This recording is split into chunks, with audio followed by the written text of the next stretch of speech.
Hey there, speed demons and arcade aficionados. Strap in and lace up those red sneakers because today we're zooming through the vibrant and electrifying world of SegaSonic the Hedgehog.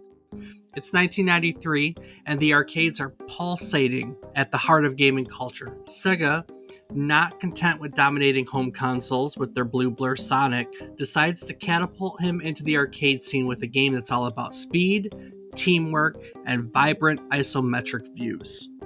Enter SegaSonic the Hedgehog, a game that not only expanded the horizons of the Sonic franchise, but also introduced new characters and challenged even the most seasoned Sonic fans. Unlike its console counterparts, this arcade gem utilized a trackball to control Sonic and his friends, Ray the Flying Squirrel, and Mighty the Armadillo in a frantic dash to escape from the clutches of the nefarious Dr. Eggman. Today, we're going to dive deep into the SegaSonic franchise, and yes, that's a thing.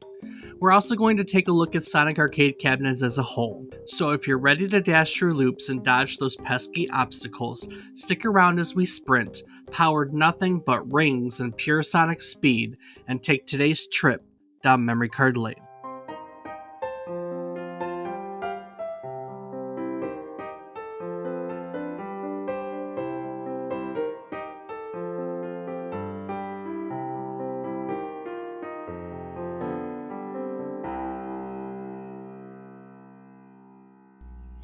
Good morning, good afternoon, and good evening. I hope these words find you well. Hello and welcome to the 195th episode of our video game history podcast, A Trip Down Memory Card Lane. Each week, we'll tell you one story relevant to the current week in gaming history. It can be about a game or the people that have created it. It can be about a console or the technology that brought it to life. We often talk about the companies that bring it all together, making our hobby video games a reality.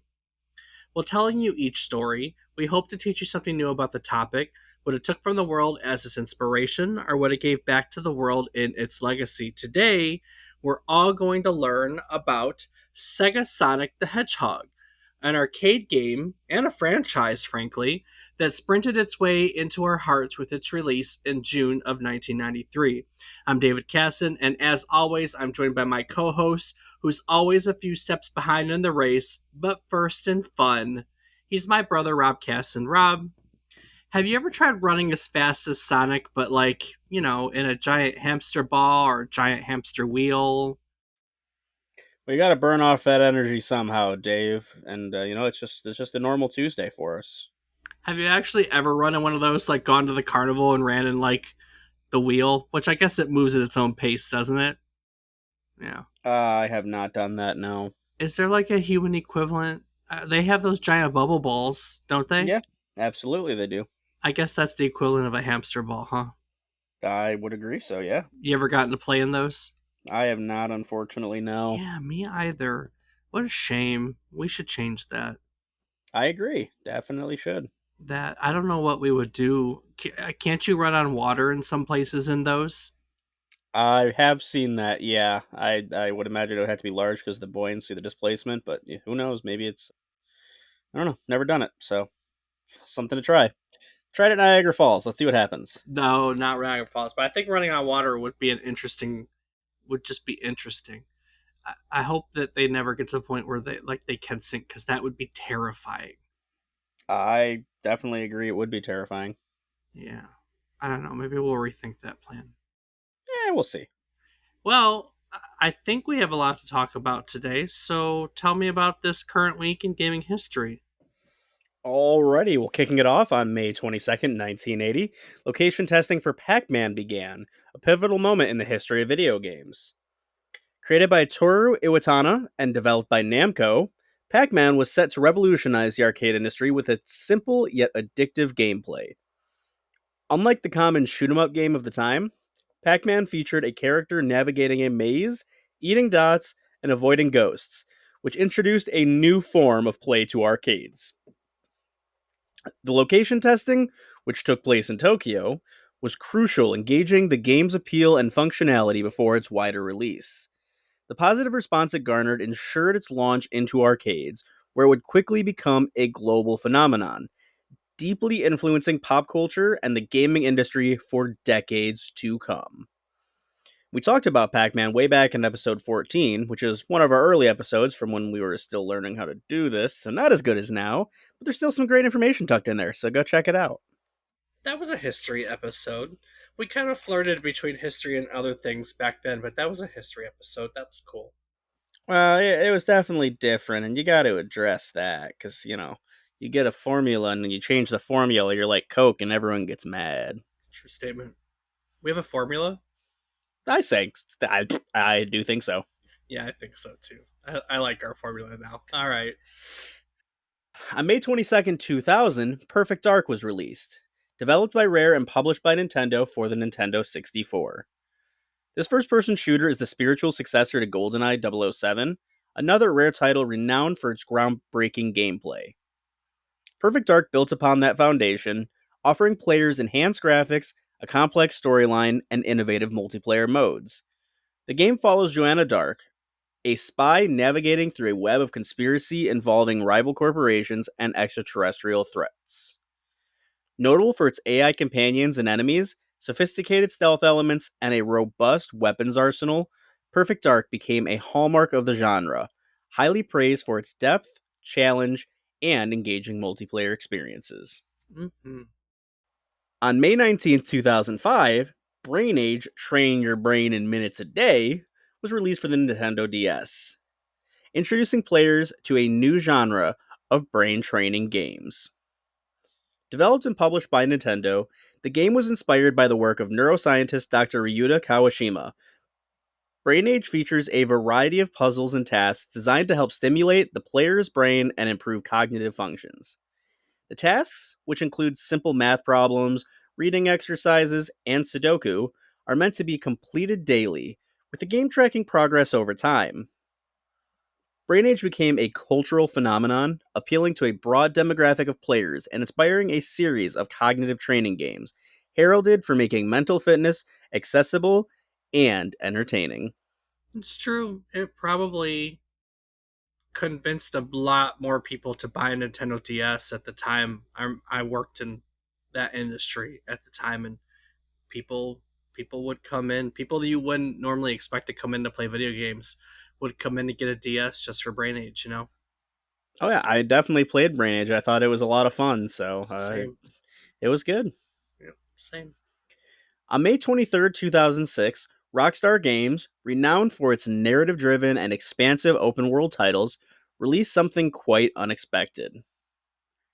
Rockstar presents Table Tennis.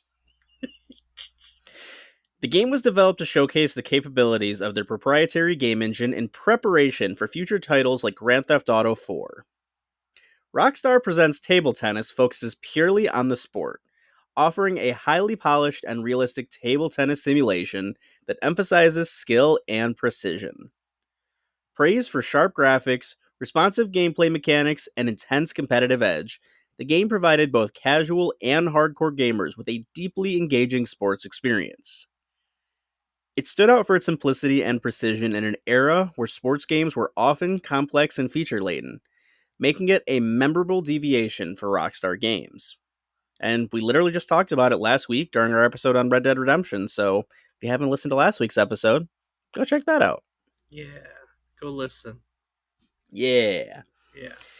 On May 24th, 2012, Big Huge Games, known for their development of strategy and role-playing games, was closed down.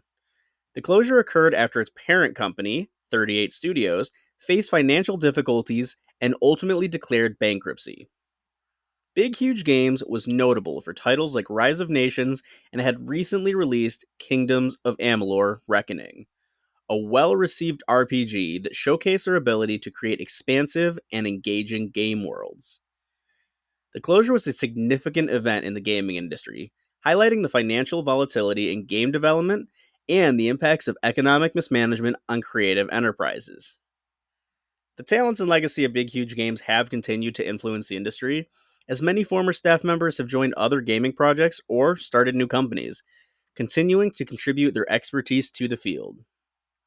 And we covered the entire story in our episode on Kingdoms of Amalur back in episode 76, You know where to find it. Mm-hmm. Last up, on May 24th, 2016, Blizzard Entertainment released Overwatch, a highly anticipated team-based multiplayer first-person shooter. The game set itself apart with a vibrant cast of characters, each with unique abilities and backstories, set in a richly detailed, optimistic future world. Overwatch encourages strategic team play through its diverse hero rules like damage, tank, and support, requiring players to adapt their strategies in real time. Praised for its accessibility, artistic direction, and compelling gameplay mechanics, Overwatch quickly amassed a large, dedicated community and became a major player in the esports scene. Its success has led to various expansions, including seasonal events, new heroes and maps, continually enhancing the dynamic gameplay experience. And we celebrate its 5th year anniversary with friends in episode 39. So if you'd like to learn more about how the game came about, you know where to go. You know where to go.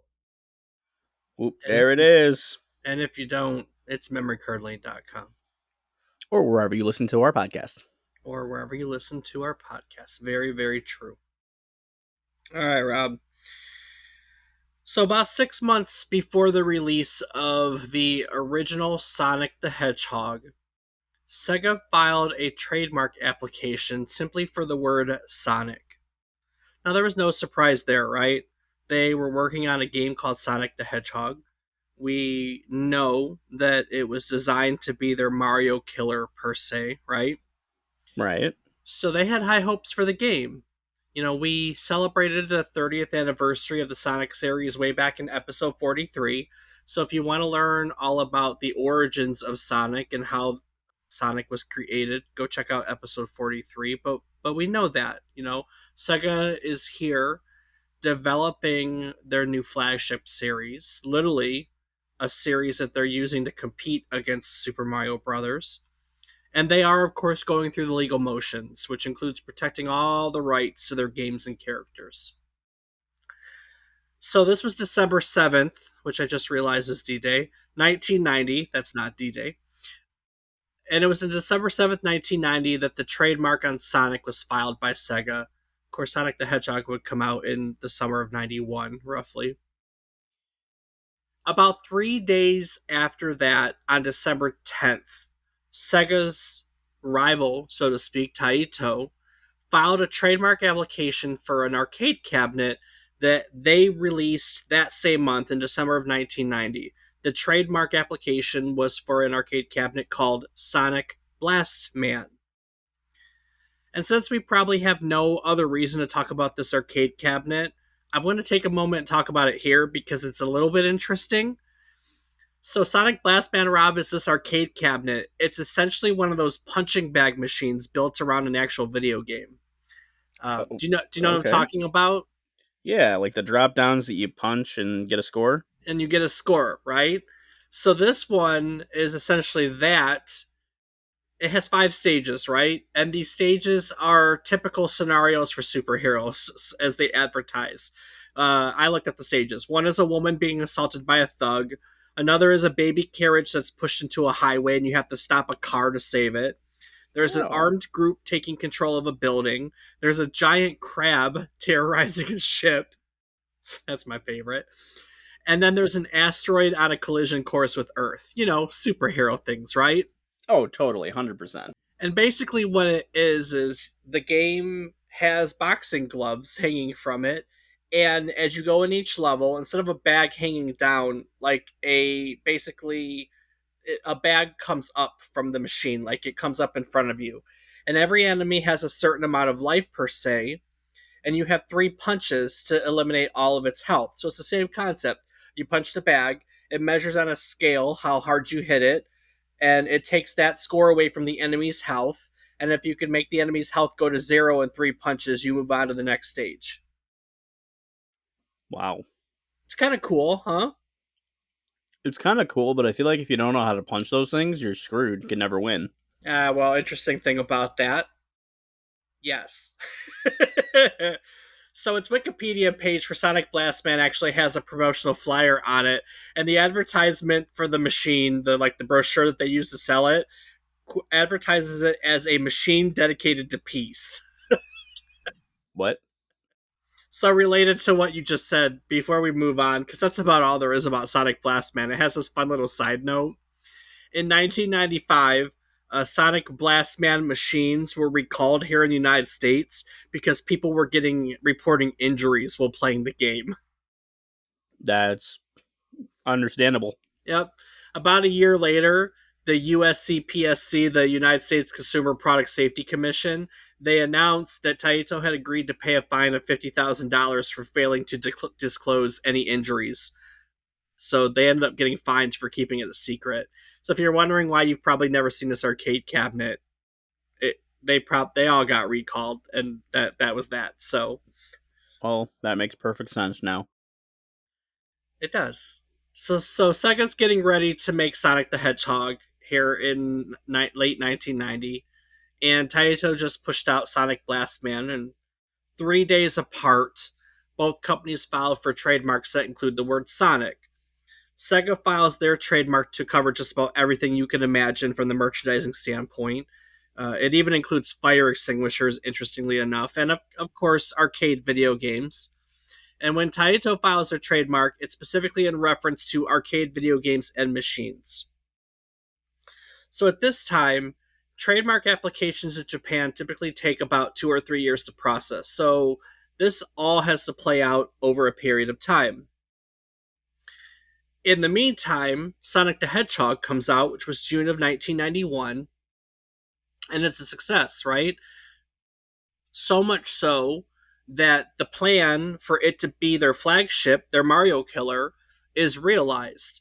And in that plan, in November of 1991, Sega decides to start packaging it with their Sega Genesis consoles.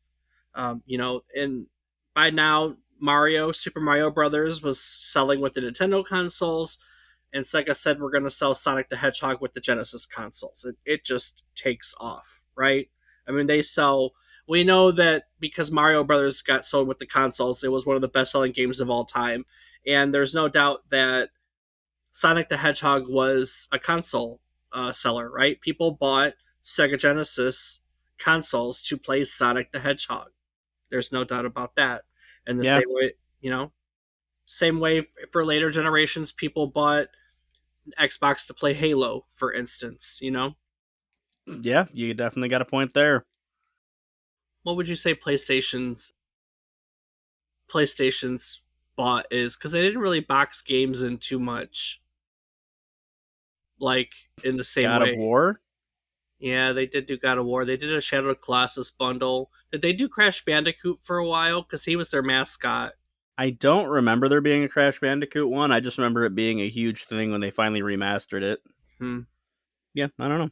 So at this time, Sega has a huge arcade business, more so in Japan than here in the States. But they have a huge arcade business, right? They are making cabinets left and right. They have these high-tech amusement parks, which are giant arcades in various places. Like Sega just has a huge arcade business. So it really should come as no surprise that they would pretty much immediately consider bringing their successful new mascot to the arcades.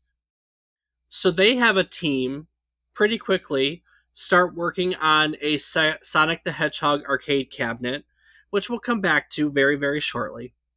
So, in a book called Untold History of Japanese Game Developers, Volume 3, one of the character designers on this game is asked about this arcade cabinet. They say, look, they're going through all the games he's worked on and said, okay, well, next tell us about our topic today, which is SegaSonic the Hedgehog. And why SegaSonic? And he says the title was originally in development as Sonic the Hedgehog, but during development, Sega lost the Sonic trademark. We were afraid we wouldn't be able to use the Sonic title, so we added the Sega part, and that's how we ended up with SegaSonic. After that, they cleared up the trademark dispute, and that's why only the arcade version ended up as SegaSonic. But that's just my conjecture, he adds. He doesn't know for sure, but that's the assumption most of us have, right? Because historically, we now know that this trademark dispute is playing out in courts. Also, at one point, a gaming journalist found out that Sega was supposed to file paperwork in, like, I don't know, 1992 or 93, and they missed the paperwork deadline for the trademark. So we can assume that's probably when this happened, too, right? Yeah, that would make sense. But either way, they wanted to make this game. They were probably at the point where they had to finalize it, and they weren't sure about the future of Sonic as a trademark, Sonic in itself. So they ended up calling it SegaSonic the Hedgehog. In December of 1991, that's a year after they filed that original trademark, Sega actually files a trademark for Sega Sonic, and that one also covers a whole range of products, including the arcade cabinets. And that team continues to work on creating now a Sega Sonic arcade cabinet.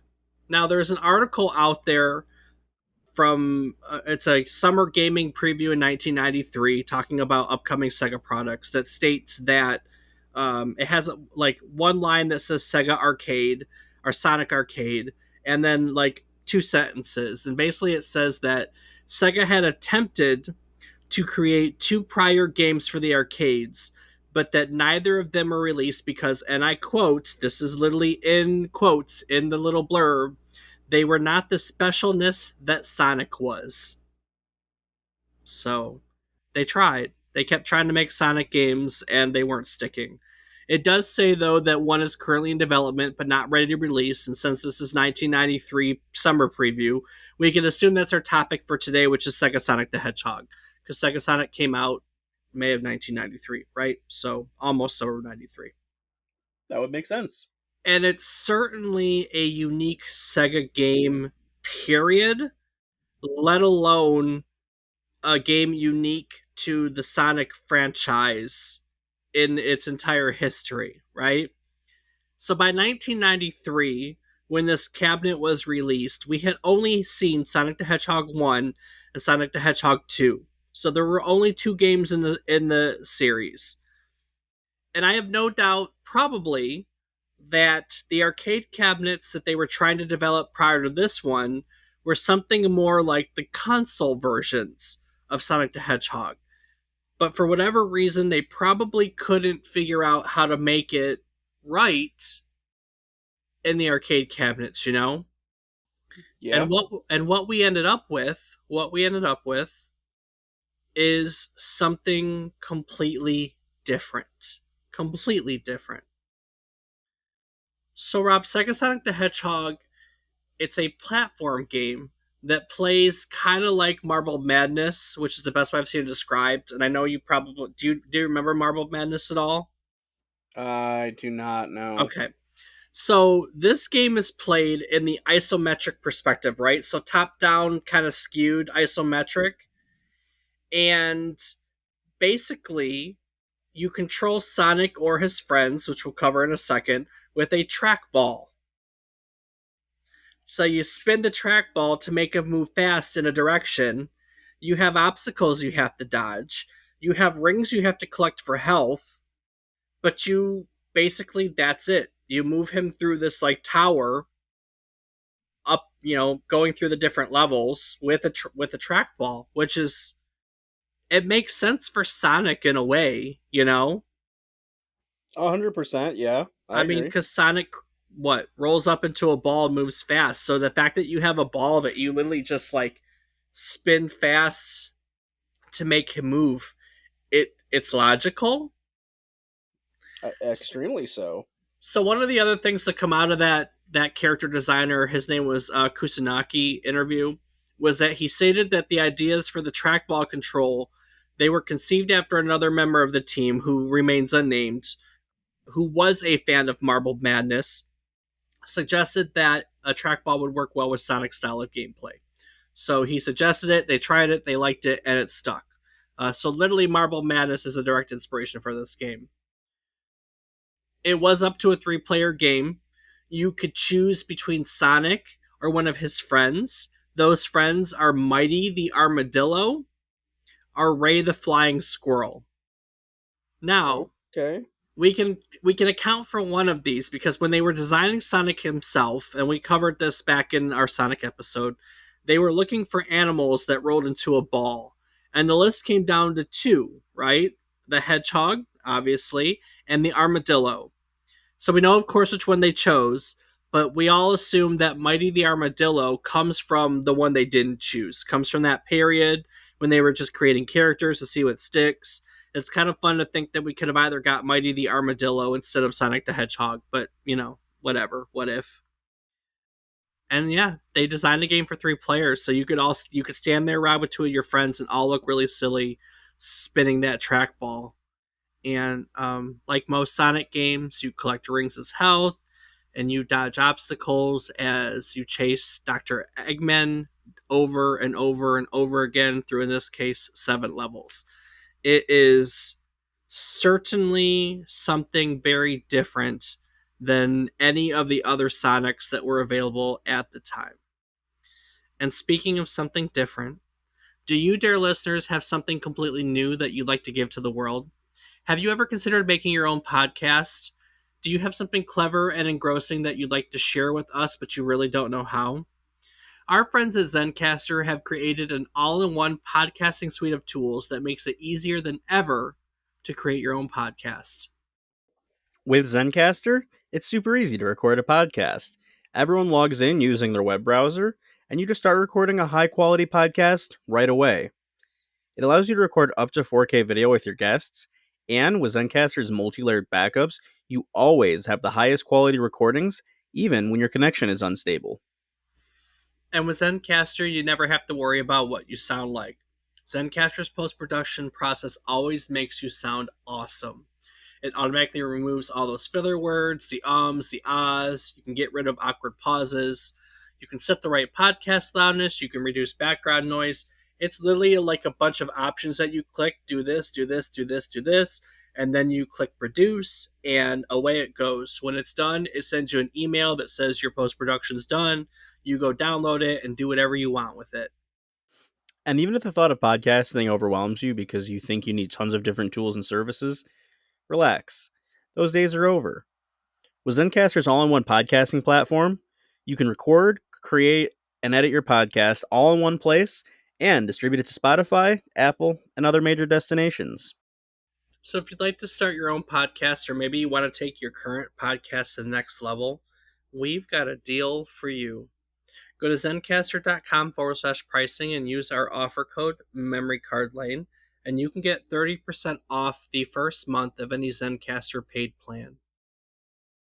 Sign up for a Zencastr today, and you can experience the same ease in producing your own high-quality podcast as we do each week. Go out and share your ideas with the world. Now, one of the most interesting ideas that the developers came up with the SegaSonic arcade cabinet was to have the characters voiced. It's an arcade after all, right? And, we've talked about in the past how arcade cabinets have what's called an attract mode. It's all the fun screens and loud noises that draw people in. But what's interesting is that this is not the first Sonic title to be voiced. And that's a great excuse to look at an even earlier Sonic arcade cabinet. Now, Rob, remember, we just talked about how we only have Sonic the Hedgehog 1 and Sonic the Hedgehog 2 at this point, right? Right. And, we were talking about how they had those other arcade cabinets that didn't happen and this one. But the reality is they did release something in the meantime that's completely different. So in December of 1991, which again, that's when they had just started pairing up the Genesis and Sonic together in November, and Sonic's popularity is just blowing up across the world. Sega decides to release a children's ride called Waku Waku Sonic Patrol Car. And yes, I said children's ride. It's one of those arcade cabinets that you find in the children's little section. The ones with the horse you can ride and the car that moves up and down and the spaceship. You know what I'm talking about, right? Oh yeah, the funnest part of the whole arcade. Yeah, the little chill are the like the mall. You used to go to a mall and they maybe didn't have a real arcade, but they would have a little kids playground that had all these like little children's rides that you could put a quarter in and ride the car up and down, right? And so this is that. It's one of those things that you find in the kiddies section. It's shaped like a police car with stickers and stuff on it. You sit at it, it has a steering wheel and everything. And you sit down in front of an actual screen where you play an actual game. And in it, you pilot a cop car and you assist Sonic as he patrols the streets. You can actually go online and see footage of it. I will, of course, have links to my research in the show notes, and there'll be a link to where you can go and look at it. And this cabinet was designed to teach children about road safety. So, for instance, as you're driving, Sonic stops to let people safely cross the road. Not surprisingly, someone bought one of these cabinets, dumped the video feed directly to record so we could see it, and then dumped the game data online, which you can now find in MAME, so you could experience Sonic Patrol Car if you want.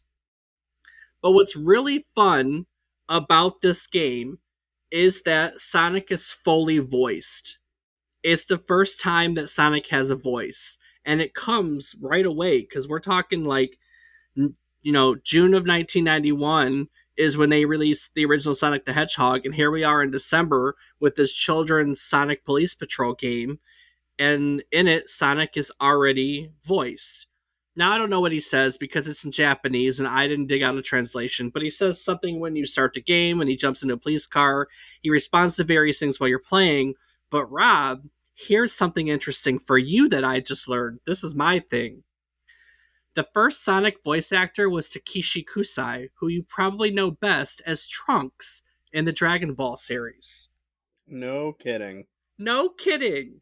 I had no clue. He Wow. voiced Sonic through these SegaSonic, because we're going to talk about it. There's more than one SegaSonic quote unquote arcade machine. He voiced Sonic through the Sonic police car into the SegaSonic arcade and into the other SegaSonic machines. There's four of them.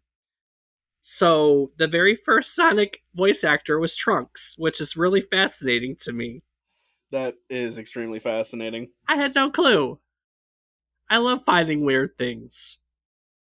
So all of the characters in Sega Sonic, our topic today, were voiced. Ray, the squirrel, the armadillo was voiced. Dr. Eggman was a voice.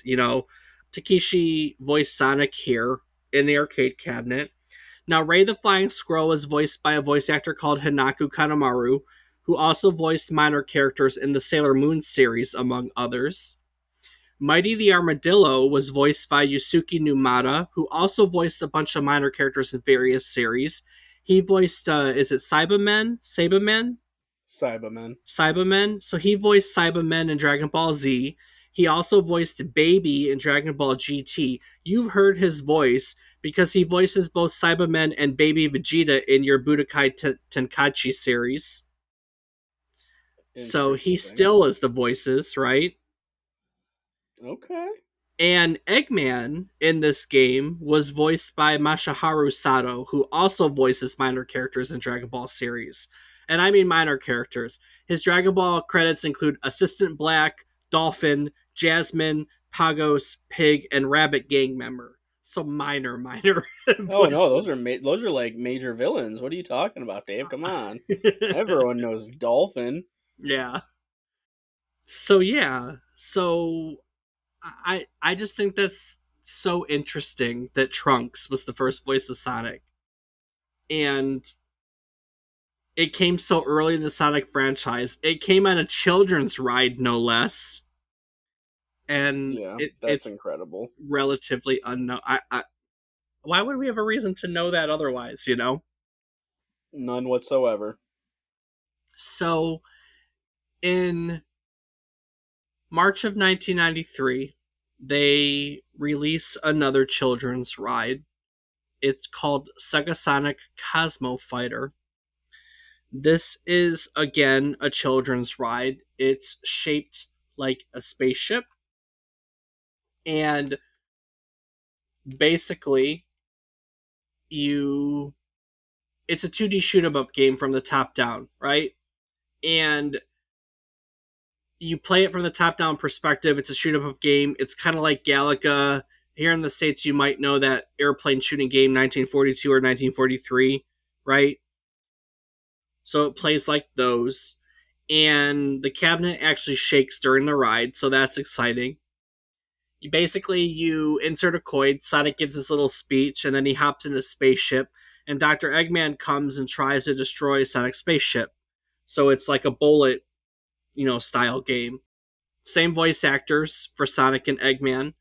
Interestingly enough, though, this is one of the only Sega Sonic titles to get an English release. In 1997, Sega actually opened up a high-tech amusement park, aka Fancy Arcade, in Sydney, Australia, and it was called Sega World Sydney. And this cabinet was localized for English audiences and placed into Sega World Sydney, and from what I can tell, only into Sega World Sydney. So, there's that. And the next Sega Sonic titles are even more interesting. Sega World Sydney, as a side note, is kind of interesting. It existed from 1997 to 2000. It only lasted for 3 years. And it was basically built like they built it and then they kind of hoped that the 2000 Summer Olympics was going to like do something and revitalize it, but it definitely did not. And then they shut it down in November 2000. And then it sat there and didn't get demolished until 2008 as a side note. Well, they should have had Mario join sooner. But man, these are fun. Like they had all these interactive rides. Like they had three. Like I'm staring at them. Like they had a 3D motion simulator that was themed around a submarine. They had a motion simulator ride featuring the ride film Scramble Training. I don't know what that is, but Michael Jackson was the spacecraft captain in that motion simulator. There was an interactive ghost train where you had to shoot targets with laser cannons. There was a 360-degree motion simulator cabinet, which we have those nowadays. You make me ride roller coasters in them, and I hate you for it. Let's see, a tank simulator, a 4D cinema. It had a whole play area based on Nickelodeon in it. There was an indoor mine train roller coaster. That's cool. I had an indoor roller coaster. And then, of course, I had 100 plus arcade cabinets in there. They had a live show in there for a while based around the Saturday morning cartoon for Sonic the Hedgehog. So you could go in there and watch a live show and play. Oh, I'm reading something sad. It says as of 2024, no video because they changed they changed the show in the middle. No video of either version of the show has ever surfaced. Boo. Boo. So anyway, that's really fun. Okay, so back to because I got down the Sega World hole, which was a lot of fun. Back to Sega Sonic as a franchise. So in 1993, Rob, they also released the Sega Sonic Popcorn Shop, which is an arcade vending machine. It combines a popcorn machine and a mini game. So you can order your popcorn, you put your money in, you select a screen. You can order your popcorn. They have 3 options. You can top it with butter, salt, or chili. Apparently that's a thing I've never tried. You ever tried chili on your popcorn? I cannot say that I have, Dave. Interesting. I have to try that one. And while the popcorn is being microwaved in its own compartment, there's a little screen where you play a mini game starring Sonic and Tails, who help make the popcorn while Dr. Eggman tries to ruin it. Now, this minigame has 2 segments that are controlled with a crank that's on the machine. In the first segment, Tails places the popcorn kettle on a conveyor belt, which Sonic turns on, and then Dr. Eggman appears and reverses the belt, so Sonic grabs it and runs down the treadmill while the doctor chases after him with a sledgehammer. And you turn the crank to make Sonic run faster to avoid the villain.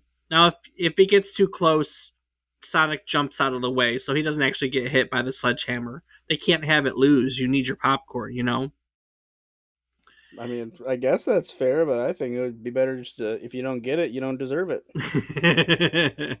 Now, in the second segment, Sonic slides down the treadmill to a burning stove, which he puts the popcorn kettle into, and then you have to turn the green crank to help Sonic stir the popcorn inside the stove.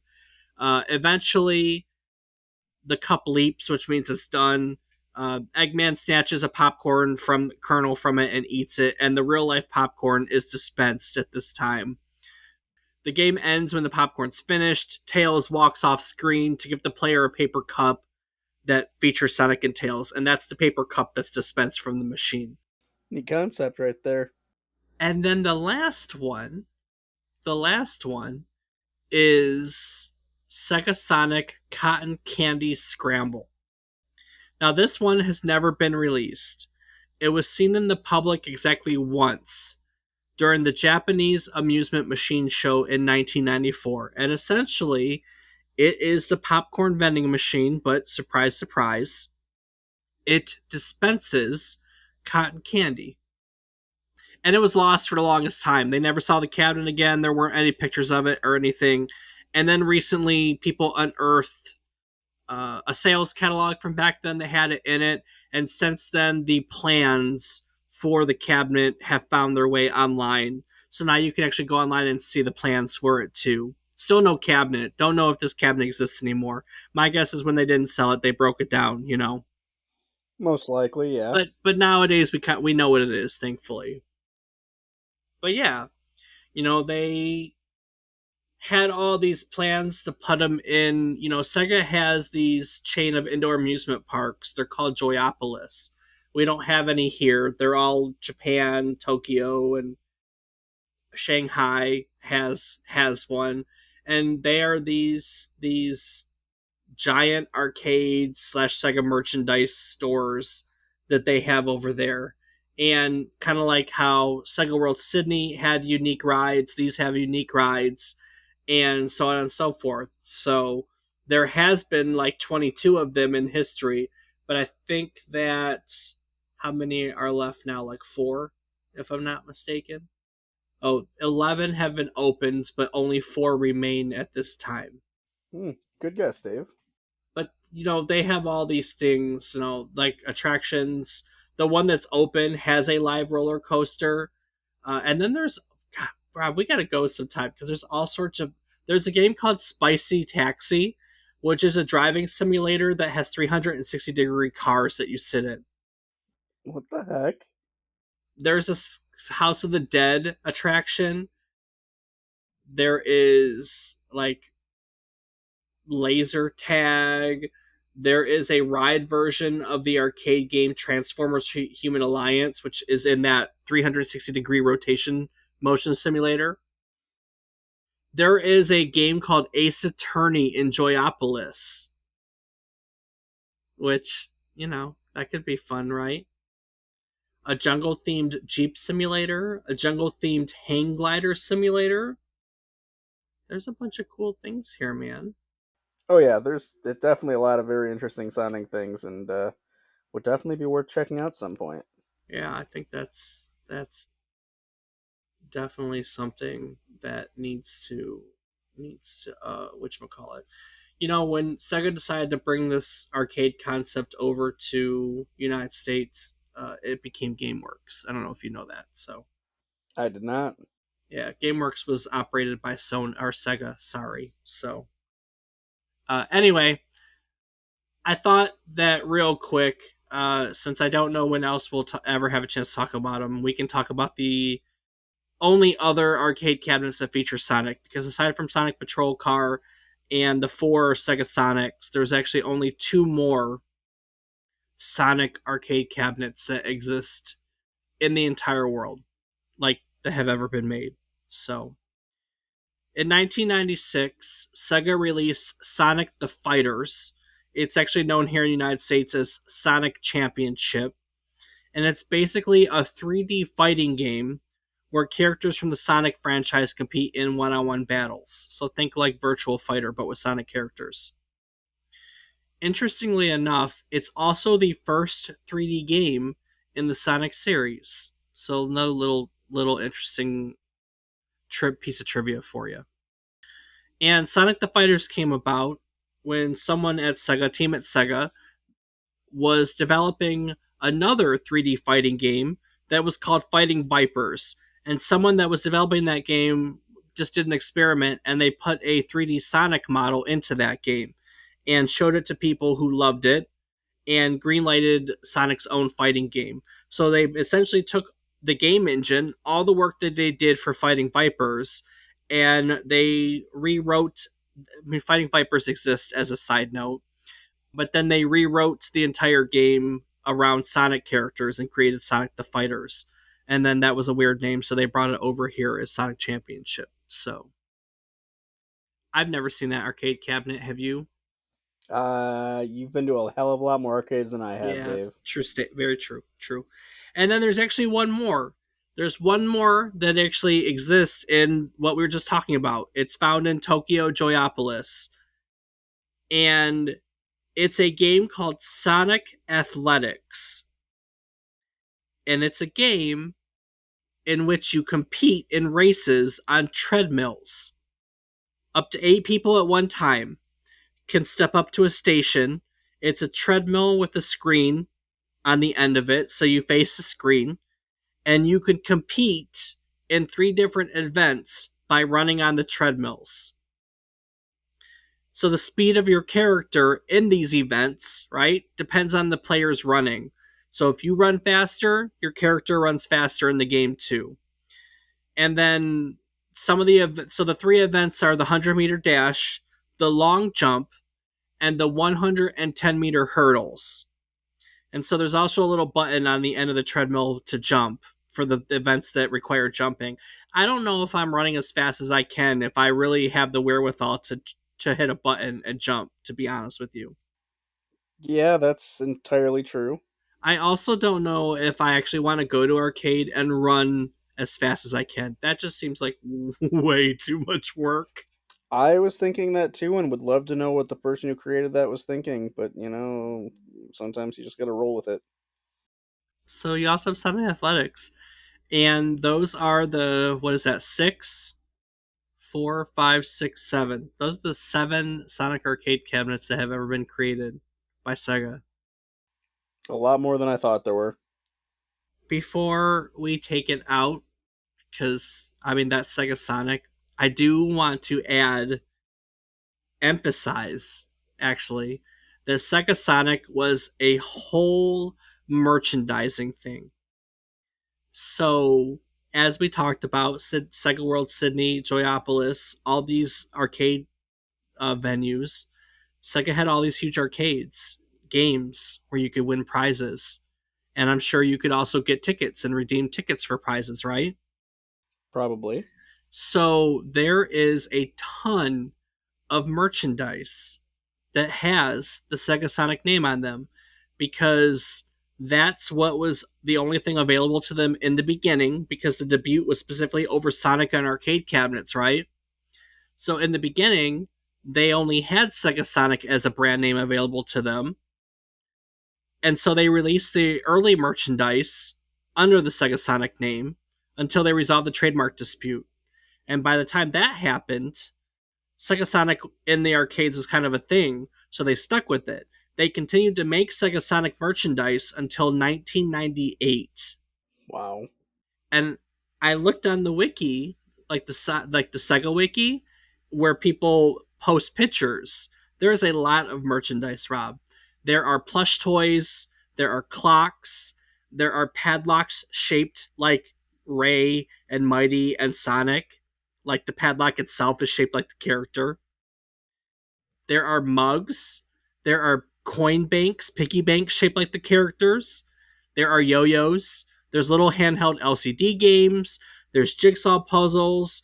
There's phone cards from back when you used to have to spend money to make phone calls, like $20 phone cards. There's a ton of phone cards that have them on them. There's a series of advertising brochures for snowboards and skis. I don't know what the heck those were about, to be honest with you. There are sticker sets, stationery, calendars. I found a cookie tin. I found badges. Badges. I found badges. Lord. I found a mouse pad. And there's even a bell, like ring a ding ding, that's shaped like Eggman. And these all are branded SegaSonic. Like the tags on them literally say SegaSonic and kind of have the Sonic logo on them. So SegaSonic was a thing, obviously only in Japan. They weren't really fighting over the trademark here in the United States, to be honest with you. But SegaSonic was a whole thing for many more years than any of us realize in Japan. Clearly Japan only, because all of those cabinets, none of them have really ever come here, right? None of them have come here except for Sonic Championship. That's the only one that came stateside. I wouldn't even consider Sega World Sydney coming stateside. I mean, I know it was localized English, but that didn't really come stateside, you know? So, Well, not that you know of. There might be a true. collector out there. No, you are right about that. That's the only reason why we have Waku Waku Sonic Police Car. So, Sonic What a Patrol name. Car. I know. I I I had no idea. I saw Sega Sonic the first time and I was like, that's gotta be a joke. It ain't no joke. It was a whole thing. It's And definitely then something. I didn't know. I'm sitting here looking like, okay, cool, like Sega Sonic the Hedgehog. And I'm like, I can't I can't tell a story on that. And now look, we are 50 minutes in. It is a whole thing. There are multiple Sega Sonic arcades. There are weird things associated with it. We learned about Trunks being the voice of Sonic today. This topic surprised me. I went in thinking that this was going to be a topic I was really going to struggle with, to be honest with you, and we got a whole thing out of it. So this was pretty cool. Hell yeah, it is, Dave. Yeah, for real. And it ties into a lot of other things, right? You know, we did a episode on Sonic, which was a really great episode. I would really encourage any of you listeners that don't know about the history of Sonic to go check it out. Fascinating history. You can, of course, check out our old episodes anywhere you listen to podcasts, or more specifically, by going to our website, which is www.memorycardlane.com. Rob, what else can people find on our website? Well, Dave, people can find a calendar of our future episode topics. You can find a link to our Discord where you can come talk with Dave and I about whatever, especially video game related cool fun stuff. You can find a link to our Patreon where you can help support us and get access to ad-free and unedited versions of our episodes. And you can also find links to our social medias where I am on several platforms as Rob_O_Raptor and Dave. I can be found on various platforms as David is Wrong. Each week, we tell you a story relevant to the current week in gaming history. It can be about a game, a console, a company, a technology. I just find an interesting topic that's relevant to the publication week that we put these episodes out. And in doing so, we hope to teach you something new about the topic, what it took from the world as its inspiration, or what it gave back to the world in its legacy. Honestly, every week when I sit down with a new topic, I inevitably learn things. And that's the fun about doing this every week. I sit down and I look for things that I don't know, which means there's a good chance you don't know about it. And that has become the pleasure in doing this week after week after week is what can I learn and what can I teach someone that they probably didn't know. And in recognition of how much fun that is to go back and forth with the cycle of teaching and learning, we like to talk about our takeaways every week. So, Rob, what did you learn? Well, I learned that Sega Sonic is a real thing and not just something that you made up because definitely didn't know that. Very true. I do think that my favorite takeaways, obviously the Dragon Ball voice actors, that's huge, Yeah. but also just the fact that we almost didn't have Sonic the Hedgehog, but instead we could have had, Ray the Flying Squirrel or his buddy there, Mighty the Armadillo. That's just, and none of them even made it into the future games. Like you hear of Tails and Knuckles and all the other ones who I don't know because I haven't really played a Sonic game, to All right. be honest. So, interesting thing about that, you are right. They did not make it into the future games. There is one game, however, I think it's Sonic Adventures, in which there is a cutscene that has missing posters with these two characters on them in the background of the cutscene. Oh, So interesting. they've alluded to it. I actually think, is it Sonic Media Plus? There is one game like not canon or that does weird things that they've come up in, but in the actual line, that's the only thing I could find on them was that there was an Easter egg. That these were found on missing posters in the background of one of the cutscenes in the game, which I thought was a very clever nod to this. You know, I agree. That is a very clever way to handle that. But those are my takeaways for the week. So how about yourself, Dave? I mean, this whole episode just got me. Learning who, again, like you, the first Sonic voice actor was, learning that they made a Sonic arcade cabinet in 1991 early on for children, learning about SegaSonic and the popcorn vending machine, and this whole thing was just fun. I literally sat down and looked at the wiki. Like I always start out with the wiki for these titles, right? And then I start looking at the sources, that are cited in the wiki, and that always gets me down a rabbit hole of, here's more sources, and then I find this point and I Google that and I get more sources, and I find another point and I Google that and I get more sources, and you just kind of keep going. Oh, here's a book. Well, let me go look up that book. Like you always start there. And when I sat down at this one to look at the Wikipedia entry, I was like, I know I put this on the schedule, but sometimes when I put in a schedule, I'm like, okay, cool. I don't think I'm gonna have a problem. But when I sat down to write this, I was like, oh boy, I'm gonna have a problem. But when I started going down that rabbit hole, this just became more and more fun. And I think in the end, a really interesting story came together. And I really liked this one in the end. There's a lot of really fun, obscure things in this episode that you probably don't have a reason to know otherwise, right? Yeah, I would agree.